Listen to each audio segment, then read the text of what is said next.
அனைவருக்கும் வணக்கம். இன்றைய உலக செய்திகள்.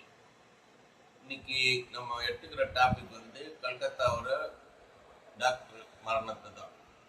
அந்த பயிற்சி மருத்துவர் பிஜி முடிச்சிருக்காங்க. அந்த அம்மா அந்த பெரிய மருத்துவக் கல்லூரி மருத்துவமனையில் டியூட்டி அவங்களுக்கு. அன்னைக்கு அவங்க போயிருக்காங்க டியூட்டிக்கு. போனப்போ அவங்க பேஷண்ட் எல்லாம் முடிச்சுட்டு 2 மணிக்கு மேலே அவங்க ஹாஸ்பிட்டலில் இருக்கிற செமினார் ரூமில் போய் படுத்துருக்காங்க.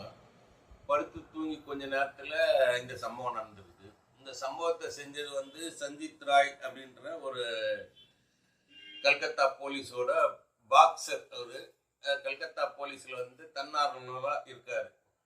அவருக்கு மாத சம்பளமே 12,000 ரூபாய் தான். ஆனால் மிகப்பெரிய அரசியல் செல்வாக்கு இருக்கிற ஒரு ஆள் அவர்.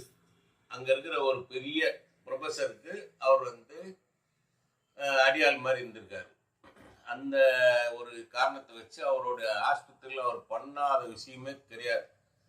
கைதிகளுக்கு, சிறை கைதிகளாக இருக்கிற கைதிகளை கூட அங்கே மருத்துவ பரிசோதனைக்கு வர்றவங்களை அவங்களுக்கு உதவி செய்கிறது, பெண்களுக்கு உதவி செய்கிறது, ஆண்களுக்கு உதவி செய்கிறது, கணவர் இல்லாத பெண்களை அவங்க இச்சைக்கு பயன்படுத்துறது, இப்படி எல்லா வகையிலையுமே அவர் இருந்திருக்காரு. அவருடைய ப்ராடு அங்கே ரொம்ப அதிகமாக இருந்தது.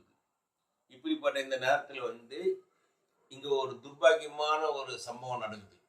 அதாவது இந்த சம்பவம் நடந்த அடுத்த நாளே அந்த ரூமே உடைக்கிறாங்க. எல்லா கட்டத்தையும் இடிக்கிறாங்க. அந்த ரூமில் இருக்கிற எல்லா பொருளையும் சேஞ்ச் பண்ணுறாங்க. என்ன காரணம், என்ன ஏதுன்னு அங்கே இருக்கிற மருத்துவர்களுக்கு புரிய மாட்டுது. எதுக்காக இந்த நடவடிக்கை கேட்டதுக்கு, இல்லை அதை சீர் பண்ணுறோம் அப்படின்னு சொல்கிறாங்க. ஒரு கொலை நடந்த இடத்துல உடனடியாக இவங்க செய்ய வேண்டிய அவசியம் என்ன? இந்த ப்ரொஃபஸர் ஒருத்தர் இருக்கார். அவர் சஞ்சய் ஜோஸ் என்றவர். அவர் தான் அங்கே எல்லா வேலையும் பண்ணியிருக்கார். அவர் இந்த சம்பவம் நடந்த உடனே 4-5 மணி நேரத்தில் அவர் உடனடியாக டிரான்ஸ்ஃபர் வாங்கி வேறு ஹாஸ்பிட்டலுக்கு போயிருக்காரு. இவர் மேலே ஏற்கனவே நிறைய பிரச்சனைகள் இருக்குது. இவர் பயங்கரமான அரசியல் பின்புலம் வாய்ந்தவர். இவர் டிரான்ஸ்ஃபர் ஆகி போடுவார், டிரான்ஸ்ஃபர் ஆகி வருவார் அதே ஹாஸ்பிட்டலுக்கு. இப்படி எல்லா வேலையும் அவர் செய்வார். அந்த அளவுக்கு மிகப்பெரிய செல்வாக்கு படைத்த ஒரு அரசியல்வாதி. மம்தா பானர்ஜி இதில் நடவடிக்கை எடுக்கிறாங்கன்னாலும் அதில் யாருக்குமே நம்பிக்கை வரக்கு வாய்ப்பே இல்லை. காரணம் என்னென்னா, இந்த மருத்துவர்கள் போராட்டத்துக்காக தான் இந்த நடவடிக்கை. சிபிஐக்கு இந்த கேஸ் மாறுது. ஆனால் சிபிஐ நடவடிக்கை எடுக்கிறதுக்கு முன்னாடியே நேற்று நைட்டு ஒரு 4-5 லாரியில் அடியாளங்களோட அந்த ஹாஸ்பிட்டல்லேருந்து அத்தனை பேரையும் அடித்து துவம்சம் பண்ணுறாங்க. ஏறக்குறைய இந்த கேஸை பார்த்தீங்கன்னா ஸ்ரீமதி வழக்கு மாதிரியே தான் வருது. காரணம் என்னன்னா, ஸ்ரீமதியோட கொலைக்கு அப்புறம் அவங்க அம்மாவுக்கு ஃபோன் வருது, தற்கொலை பண்ணிக்கிறாங்க உங்க பொண்ணு. அதே மாதிரி இந்த மருத்துவக் கல்லூரி மாணவியோட அம்மாவுக்கும் இந்த மாதிரி உங்க பொண்ணு சூசைட் பண்ணிட்டாங்கன்னு ஃபோன் வருது. இவங்க அப்பா பதறி அடிச்சு ஓடுறாங்க. அப்போ பார்க்கும்போது 3 மணி நேரம் 4 மணி நேரம் அலக்கழிக்கிறாங்க. இதே தான் ஸ்ரீமதி அம்மாவுக்கும் நடந்தது. கடைசியில் ஒன்றும் இல்லாத போயிடுச்சு புஷ்ஷுன்னு. அதே மாதிரி இவங்க இந்த வழக்கில் சிபிஐக்கு போனாலும் சரி, ஜனாதிபதி கிட்ட போனாலும் சரி, யார்கிட்ட போனாலும் நீதி கிடைக்கிறதுக்கு வாய்ப்பே இல்லைன்ற மாதிரி இருக்கு.